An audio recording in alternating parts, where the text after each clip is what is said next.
Après les nombreux barrages routiers, les Mahorais exaspérés bloquent désormais le port de Logoni à Mayotte dans l'espoir d'être entendus. Le 101e département français est sur le point de craquer, paralysé depuis 3 semaines par les manifestations contre l'insécurité et l'immigration illégale. Conséquence, Europe 1 vous le révélait, Gérald Darmanin, ministre de l'Intérieur, et Marie Guévenoux sont attendus sur place tout à l'heure. Antoine Bienvaux, objectif, préparer l'opération Wambushu 2.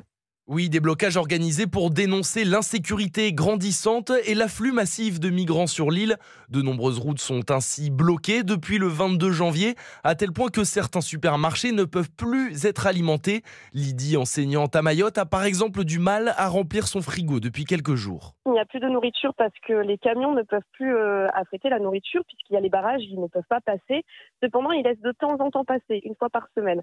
Mais c'est un camion, ce n'est pas une dizaine de camions. Donc c'est-à-dire que dès qu'il y a de la nourriture, on le voit, le camion, et on se jette dessus, et on prend ce qu'il y a. Des difficultés à se ravitailler auxquelles s'ajoutent des coupures d'eau potable quasi quotidiennes dans son logement et sur l'ensemble de l'île. C'est d'ailleurs sur ce dernier point qu'elle attend des annonces concrètes de Gérald Darmanin en déplacement aujourd'hui à Mayotte.